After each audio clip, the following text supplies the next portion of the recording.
The wind was trying really hard to knock the needles off the larch trees, but it wasn't having any luck. It was shaking the grass and rattling all the aspen and poplar leaves, but it just couldn't knock the larch needles loose.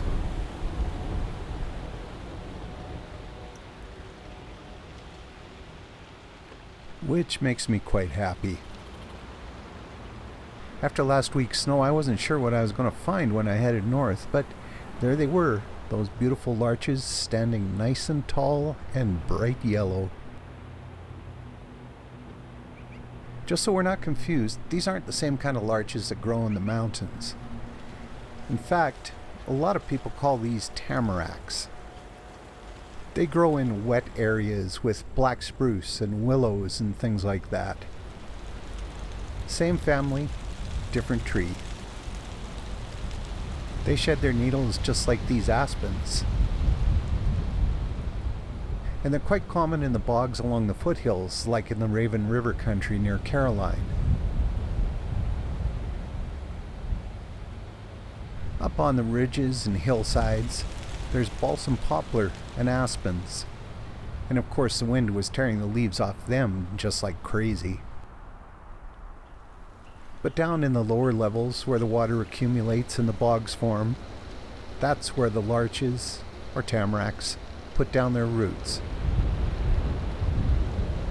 And at this time of year, man, they're gorgeous. But there was a big weather change on the way. These guys were trying to get their crops off near Rocky Mountain House.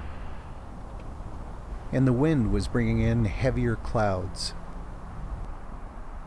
But the sun did manage to peek out from underneath them.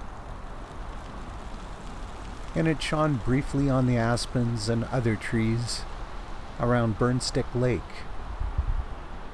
And I found this guy. Nice bonus. You don't often see skunks out hunting. Cute little guy. But the wind was still blowing strong. This bald eagle was doing all it could to hang on to the top of a spruce. But I found a kind of sheltered little bog. It had some larches growing around it that were just lovely. And the water in the shelter of the trees was calm enough to reflect the sunlit larches in the background. Yeah, the wind tried pretty hard to tear the needles off the larch trees. But just like we have to do despite the weather, they stayed strong.